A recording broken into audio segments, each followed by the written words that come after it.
Epistemología y hermenéutica. Hay una aparente controversia entre la hermenéutica y la epistemología. Siguiendo a Bátimo, hay una hermenéutica analógica que corresponde a la epistemología en su racionalidad y otra hermenéutica débil que se fundamenta en la intuición poética y no comprueba los procesos del conocimiento. Dice Flores, la epistemología contemporánea se ha propuesto la teoría de la verdad como aceptabilidad racional que utiliza el criterio de verdad como adecuación. Asimismo, la hermenéutica filosófica ha propuesto una noción de verdad basada en el criterio de adecuación y resuelve el problema de la comprensión de marcos inconmensurables mediante el diálogo, la interpretación y la discusión racional. En consecuencia, lo que podemos observar es que ambos campos del conocimiento utilizan criterios de verdad y racionalidad semejantes, por lo que ya no se sostiene la tradicional división entre epistemología y hermenéutica. La epistemología en la hermenéutica. El método epistemológico que se propone para conocer la verdad sobre la realidad misma o ser fenomenológico no se limita al predominio de la explicación causal, sino que encuentra en la ontología su razón más profunda. Se critica entonces el método científico por su carácter externo y se desconoce por lo tanto la acción de las cosas mismas. Ambas situaciones se superan en la confrontación hermenéutica que pasa por una crisis del sentido de la ciencia. Dice Gadamer, nuestro punto de partida habría sido la insuficiencia del moderno concepto de método. Sin embargo, la justificación filosófica más importante de esta insuficiencia es la apelación expresa al concepto griego de método por parte de Hegel. En su concepto de la reflexión externa, Hegel critica este concepto del método como realización de una acción ajena a las cosas. El verdadero método sería el hacer de las cosas mismas. Paradigma y episteme en la hermenéutica analógica. La noción de episteme es más amplia y extensa que la noción de paradigma, pues el conocimiento de cómo se conoce parte de los postulados ontológicos y se traduce en el llamado paradigma. Dice Gómez Marín, porque todo paradigma germina y florece en el suelo de una determinada episteme, los macroprincipios de conocimiento y la concepción de la verdad que determinan su núcleo paradigmático. A partir de este núcleo, justamente se generan y plantean los problemas, se formulan las preguntas y se establecen los puntos de partida de las teorías y de los saberes engendrados en esa episteme, a partir de una determinada red paradigmática. La realidad y la epistemología hermenéutica. Se establece el objeto o situación problemática como punto de partida de la interpretación de la cosa misma, desde su ser ontológico. La realidad es la cosa que se demuestra, si se quiere, en el marco de la fenomenología, que se muestra a sí misma siendo intuida inmediatamente a la conciencia. Dicho término debe ser completado por otro, religión, de latín de religare o relegere. Más allá del significado divino metafísico llevado al plano filosófico, la preposición re viene de res y significa cosa, ligare sería de ligar, amarrar, ligadura, la cosa ligada, la cosa amarrada, para lo cual lo real sería la cosa manifiesta en tanto que cosa, pero de manera libre.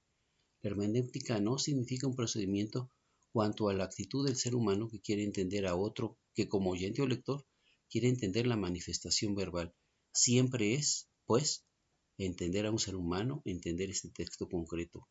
Un intérprete que domina todos los métodos de la ciencia solo los aplicará para hacer posible la experiencia del poema por medio de la comprensión. Racionalidad estratégica de la epistemología hermenéutica. Cuando uno conoce un objeto desde su ser mismo, lo comunica desde una experiencia personalista y universal al mismo tiempo. Esta dialéctica le da, por lo tanto, características de objetividad y subjetividad simultáneas. Habermas reconoce una aparente contradicción entre comprensión y percepción científica del objeto, donde se maneja una racionalidad encubiertamente estratégica.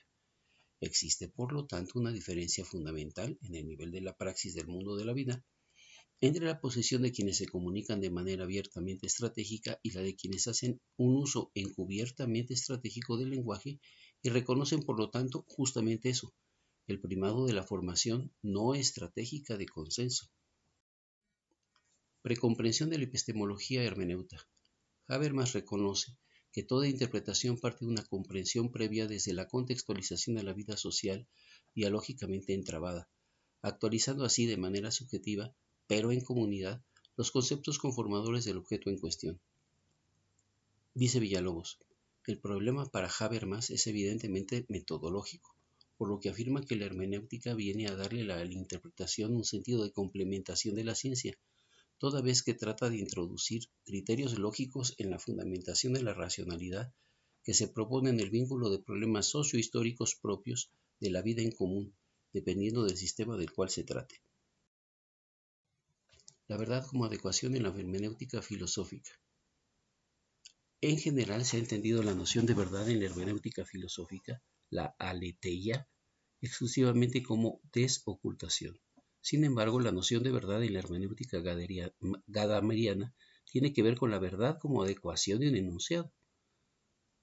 Dice Gadamer, es la razón misma de las cosas la que se representa y comunica en un modo específico de discurso. Este modo de discurso se llama enunciado, proposición o juicio. La palabra griega que lo significa es apophansis. La lógica posterior lo llamó juicio. El juicio se caracteriza frente a todos los otros modos de discurso por la pretensión de ser verdadero, de revelar en un ente tal como es. Comprensión, proceso de escucha y lenguaje hermenéutico.